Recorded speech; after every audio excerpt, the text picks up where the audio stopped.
Hello, how the tech are you? This is our weekly tech show on Echoplex Media. We talk about science and tech and any kind of science and tech news and stuff we want to talk about. I am historian Matt, and I've got just a couple of stories to go over.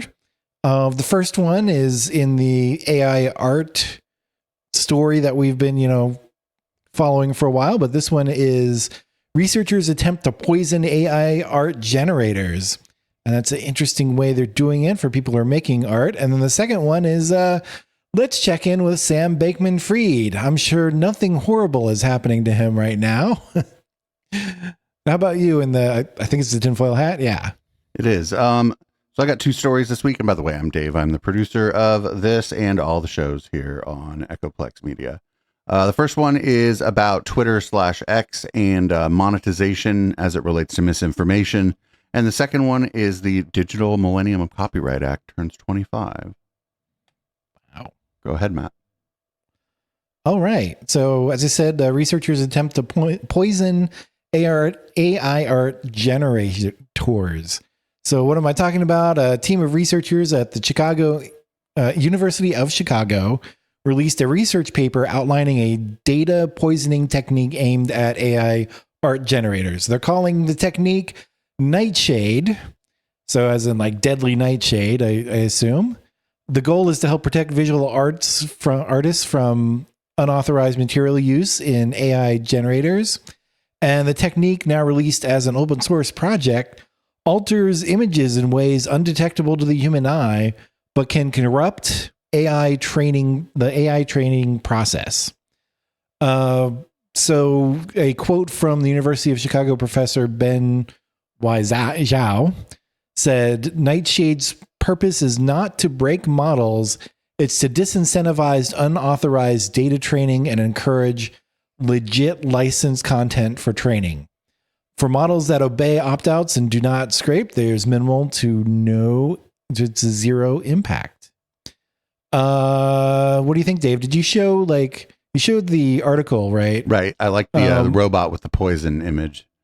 Yeah. If you scrolled down, there was actually like a little chart that showed okay, unpoisoned image. This is like the results I got. Yeah, that one. And then the second one is poisoned image. And it looks pretty normal, but you look over to the results from the AI generated images, and it's some of them are okay, but not quite right. And then, but the dragon one is completely different. Yeah, the dragon one looks like a bunch of e-pills or pebbles or something. It's poison dragons anyways. Yeah.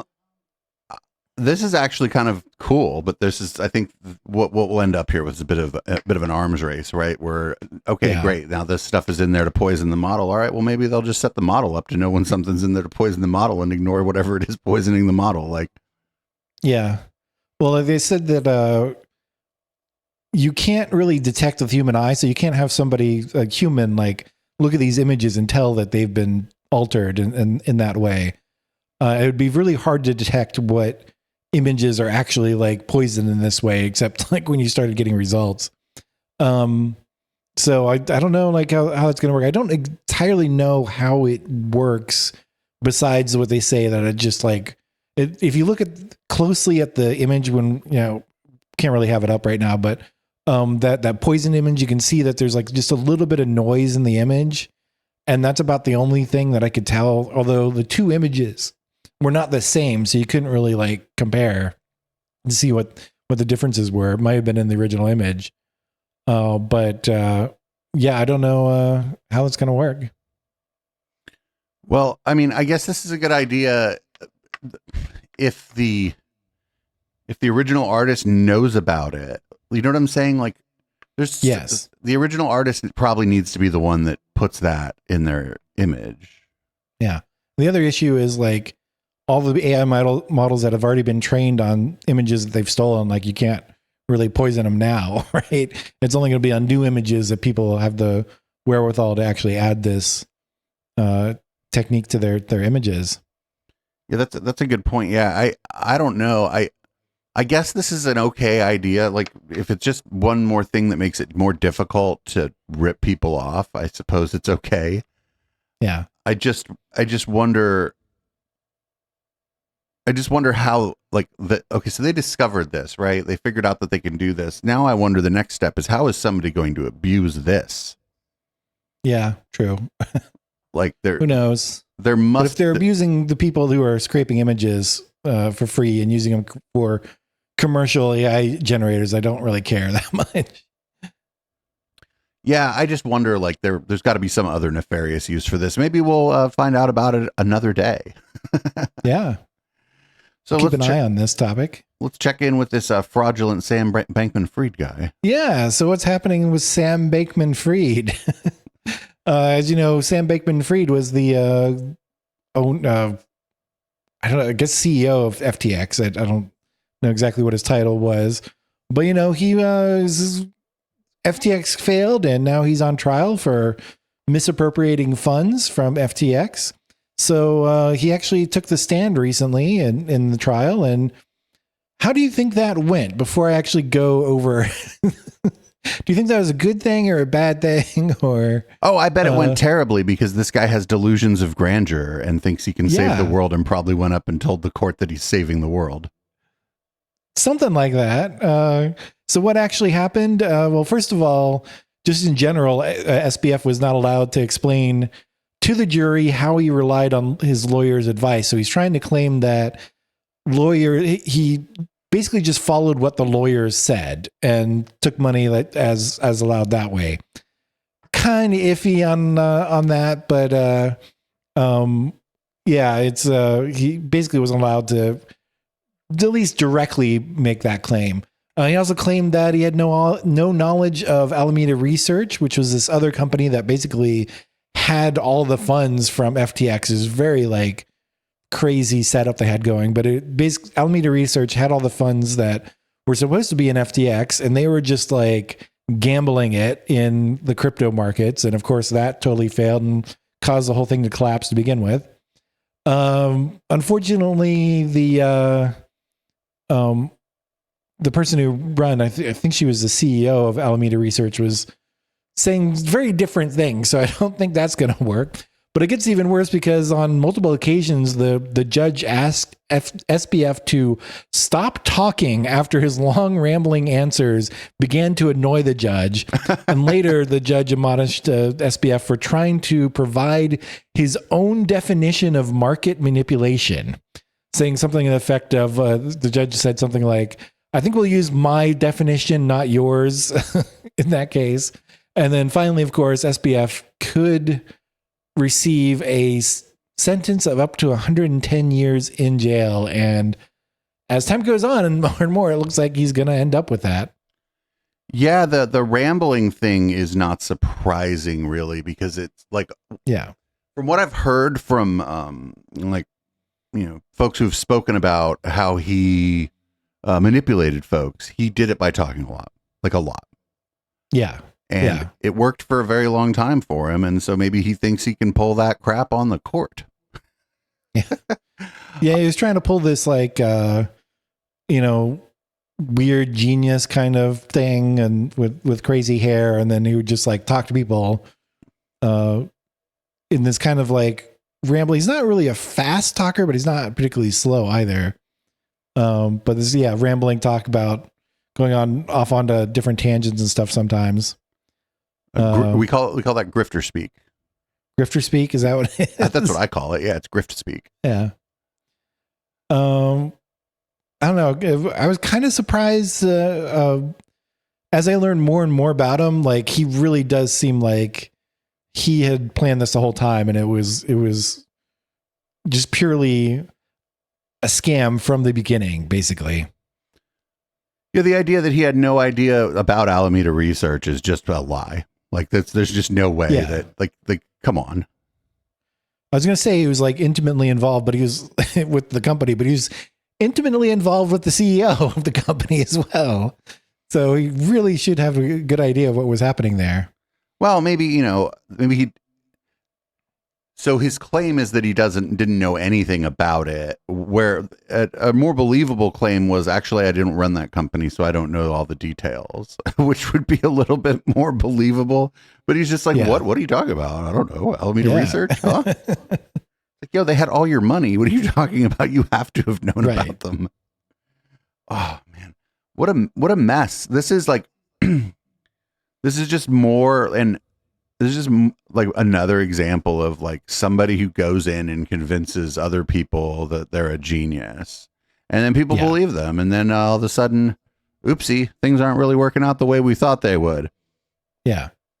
Yeah. And it's like surprising how, like, who can convince enough other people that they're a genius. Like SBF, like he was doing some crazy stuff and was able to raise money from the venture capitalists and stuff, you know, by doing crazy stuff, including like playing a video game while being in a meeting with these VCs raising money. I don't know if you heard about that.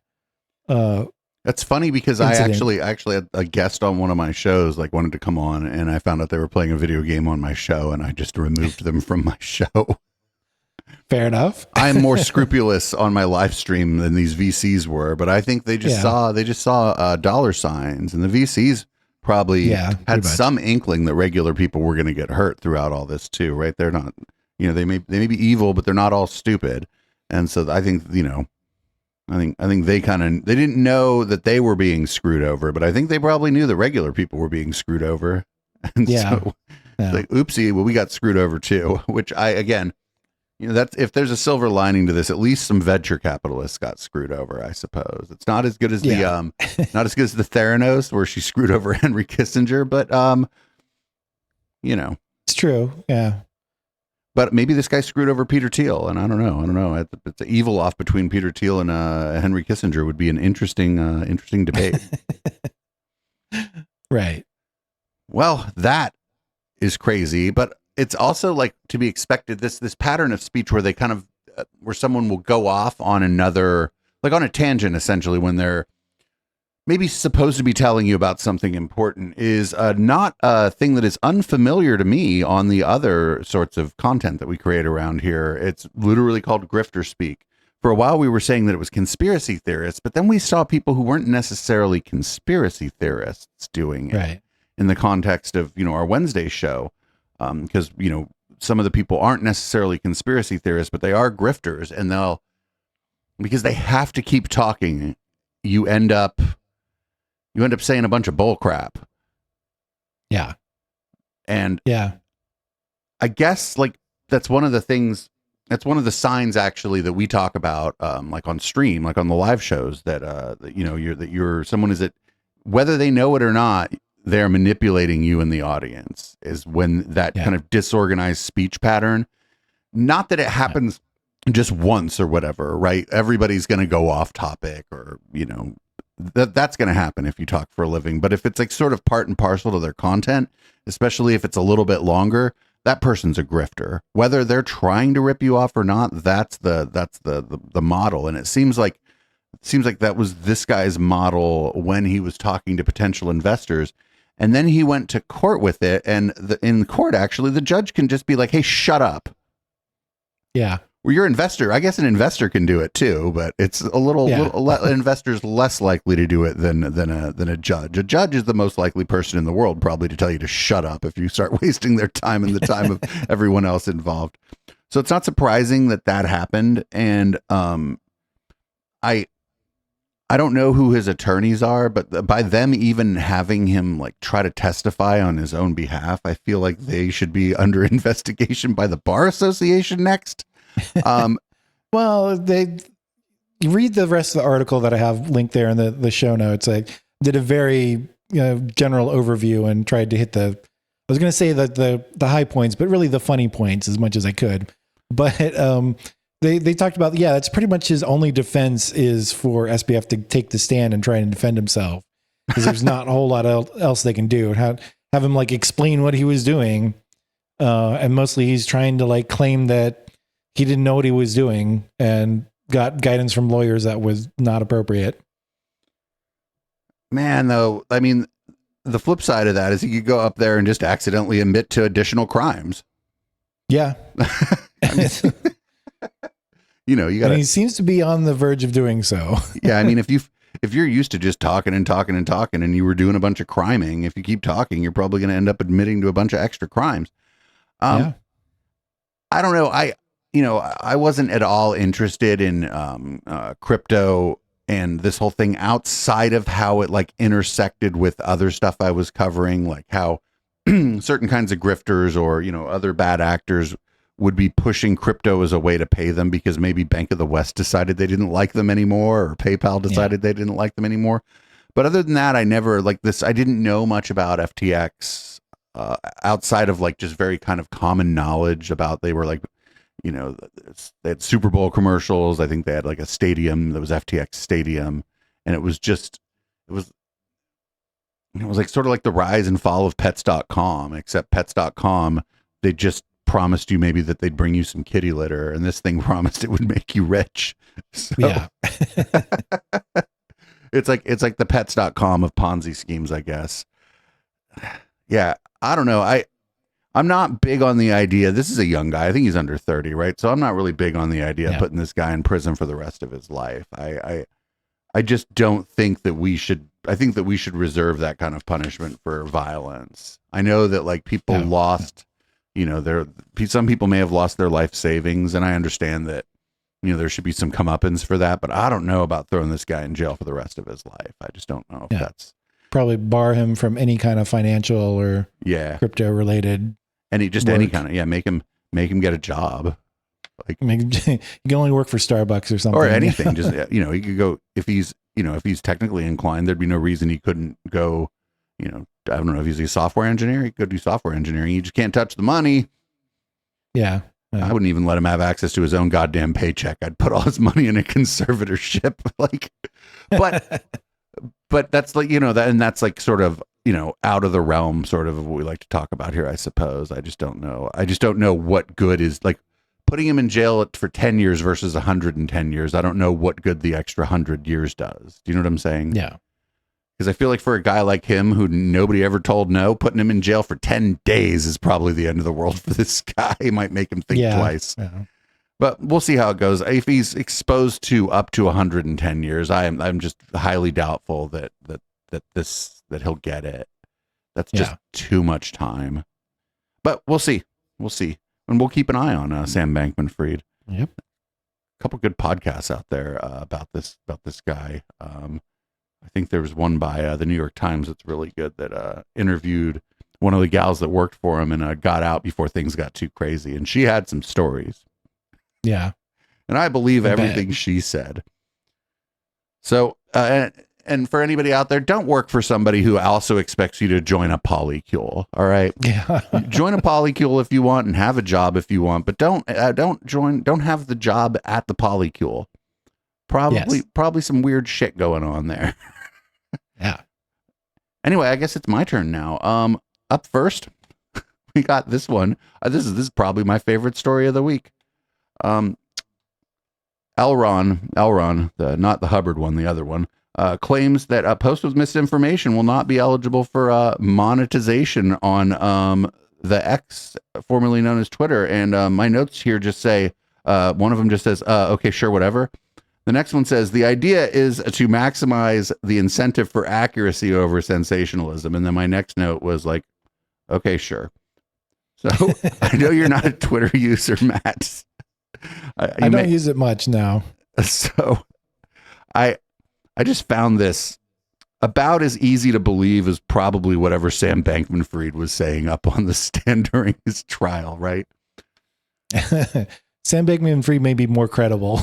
Possibly, or at least less obviously lying. I don't. Yeah. Well, didn't he fire all the people who were trying to moderate the speech on Twitter? Not all of them. Not all of them. Only the ones that didn't have an H-1B visa. I think that a lot of those people got to stay, but we covered it like late night. I think we covered it after the Intellectual Dollar Tree one night. This new CEO whose name escapes me now was at the Recode event. And she said, well, we just hired 2 people actually in trust and safety. So they have at least 2. Oh, okay, good. They hired them that day, apparently. Yeah.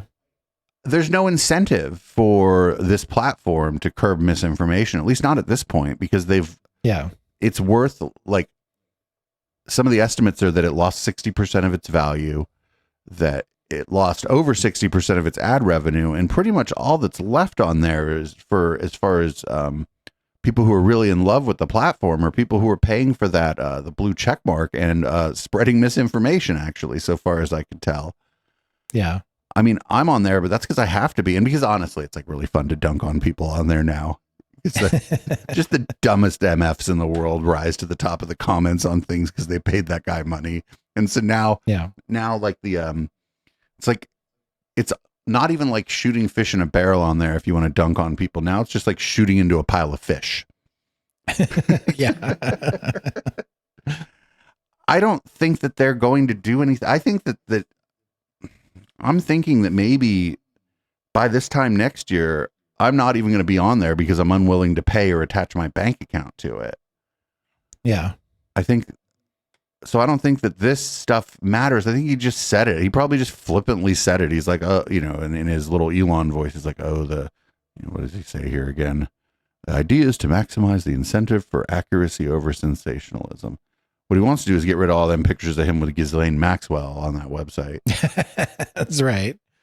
Yeah. Probably what he does, what he wants. I mean, I guess we'll keep an eye on this, but I don't know. I just get most of my misinformation from Twitter that I use for my shows about misinformation.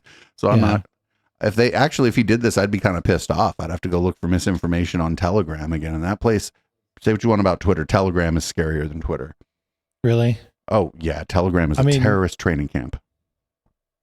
Really? I mean, I use Telegram, but not for like Twitter like things, just to direct message people. Oh yeah. I mean, it's a good service for that, I suppose, but you start joining groups. I mean, Jacob Wall has a group on there. I think people keep like inviting me to groups and I'm always like, no, because it's always a crypto group and it's obviously a scam every time. You're like, do not invite me to anything on here. Yeah. You're like, I just want to message people. Yeah. I mean, we'll see.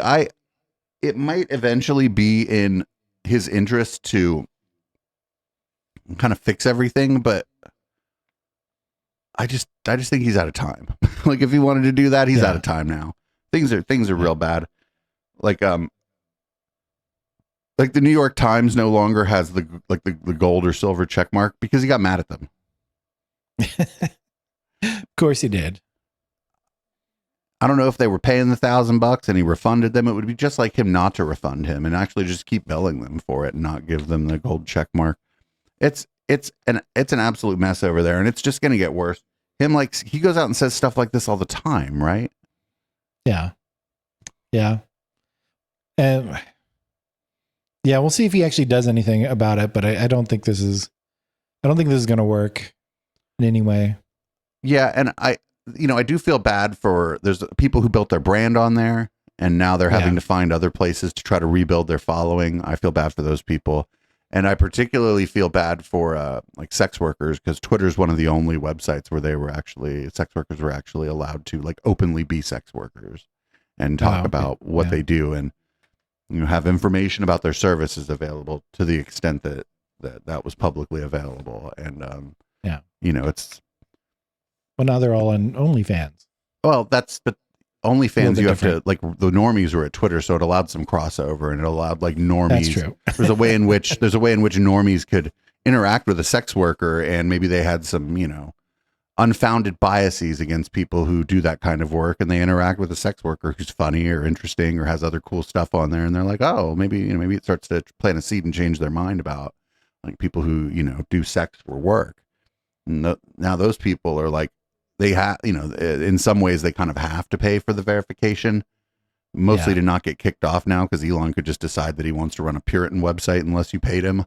I mean, anything's possible. He could go straight cottagecore on the website for all we know. But because Elon is so pure. Yeah. But I mean, he did try to buy that one lady a horse. But I digress. Up next, we got, we both digress, which is fine, actually. Up next, we got the DMCA turns 25, and I am not planning on throwing a birthday party for the Digital Millennium Copyright Act. Let me tell you. The Digital Millennium Copyright Act was signed in 1998 by President Bill Clinton. It was based on World Intellectual Property Organization treaties that were from about 1996. It hasn't always been great. It's actually kind of often What been. are you talking about? It's actually often been maliciously used to stifle speech or competition. And this article here from the Register says that it's actually time for like an update or some sort of modifications to the Digital Millennium Copyright Act, which I totally agree with, but I don't think the U.S. government has any chance of doing that. Sorry to talk over you, but it's like, it has never been good. Everything bad that people said would happen when the DMCA was, signed into law, like all of that has happened. Yeah. And I think there's been some minor changes, but it's still just as bad as ever. It's been real bad for actually for the concept of fair use. Yes. Because what happens is if, like, for example, and luckily enough, like there's no incentive, say, for a public intellectual to file a copyright claim if I am running some content criticizing them, right? Because actually there's a way in which that can in fact promote them. If the person doesn't like me, maybe they'll go like the public intellectual just because they don't like me, which, I mean, everybody likes me, but this is just a hypothetical. But for people who are, criticizing maybe if you're criticizing a major movie studio and you use a little bit of their movie and they don't like what you're saying, they can file a DMCA claim on you. Yeah. Or you're just like reviewing their movie. Right. And they don't like something that you said in it. Right. Even if they just probably didn't even see it, they can take it down. Right. Or you might not have even used a single frame of that movie, but YouTube is probably like, I got to do what these people say because of this Digital Millennium Copyright Act. Right. Or no, you use literally a single frame and then that content ID scanner finds it, so nobody ever sees it, but you get taken down. Or another example is, it took a while. It was like at least 2 years that we were getting copyright claims from using the music of the Ruffies. Yeah.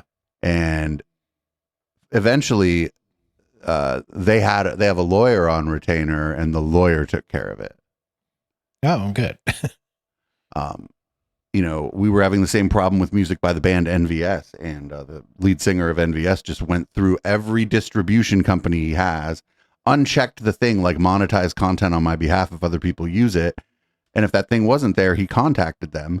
And then I guess if they said, oh, there's nothing we can do, we're just going to copyright claim this. He said, well, there's something I can do about this. I would like you to remove all of my music from your service because I would actually like people to be able to use my punk rock music on their videos because I don't make any money on it. And it's great if people use my punk rock on their videos.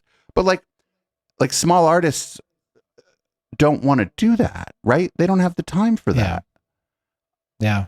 And it's, if we're friendly with, bands, there should be a very easy way for them to just go into YouTube and be like, no, actually, yes, I'm the copyright holder. Here's the proof.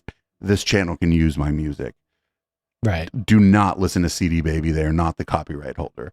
But because the way DMCA works, in that case, CD Baby, not even the copyright holder, is I'm not trying to use they're the big dog in that one.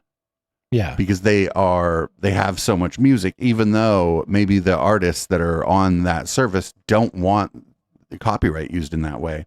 So we're seeing all kinds of, like just downstream effects that like it hurts like small creators' ability to network with small or like independent musicians because the independent musician can't keep track of everybody they have distributing their stuff. And now the distribution service goes after the creator, even after the musician gave them permission, and now maybe the creator gets mad at the musician if they don't understand what's going on, and now it just messes everything up because it just stifles creativity in so many ways. And before the DMCA, you would have to actually prove that somebody stole your stuff.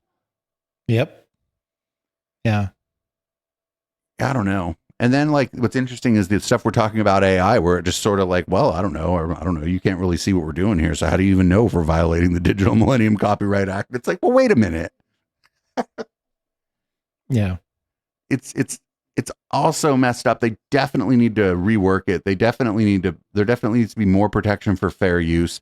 And there also needs to just be language in it. I would have no idea how to, word this, where the person who owns the copyright should be able to just give you permission to use their stuff, and that should have to be honored by anybody where there's a takedown. And I don't know, maybe that's something that could be like some kind of like,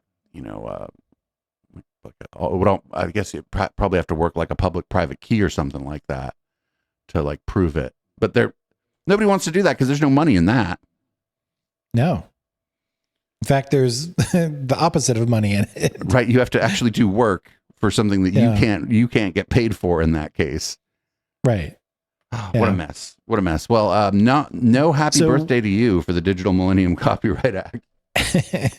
Quickly, do you think anybody's going to actually reform it? Like, do you think that's going to actually happen? Not right now. I don't see any like push to do it right now. I mean, there's a lot of complaints about it, but I don't think anything's happening with it. Not right now. There's a few other things that need, there's a few things in this realm that need some work, and I don't see anything happening on it right now. I feel like the Communications Decency Act that includes the safe harbor and oh God, I'm forgetting it now. Section 230 that also needs to like be revisited, probably just strengthened actually. But that's not going to happen either. Even though like the problems with copyright and copyright more broadly, but the DMCA more specifically, and the problems with just Section 230, maybe things needing to be made more specific for the modern age. These are not like things where it's like one political party is for it and one is against it. It's the problems about that are like more structural and like more a matter of the people who might write the legislation don't know what they're talking about. And so there may be ways in which if they did try to fix the DMCA, we'd read it and go, "Uh-oh, we didn't mean this." And then everybody would get, then they wouldn't do it because people would get up in arms about the new changes. So that's one of the reasons I don't see it. And two, like, not to talk too much about this, but if one party brings it up, the other party's just going to fucking oppose it. Like, yeah, true. Well, that car may only be going in one direction actually, but we'd have to see. We'll have to see. Yeah. Anyway, whatever the opposite of happy birthday is to the Digital Millennium Copyright Act, I have had many annoyances with it, though I've never had any takedowns because in the end I've been able to prove that I do have permission to use the stuff that I use. Right. But that's because I keep a paper trail. Anyway, I guess that's the show. I suppose it's probably my turn to read the show out. So I'll go ahead and do that. Everybody, this has been How the Tech Are You? This is our tech show. You can check out our other shows at echoplexmedia.com. There you can also find other great stuff. It's our website. You can probably see it down here. And you can buy merch and memberships at eplex.store. You can buy a hat like the one I'm wearing or the shirt like the one I'm wearing that you can't see, but it has a cat on it. It's a Cat-A-Day shirt. And I guess if you have to, patreon.com/echoplex. You can give us money there and I don't know, we'll spend it on things. Have a great tech week.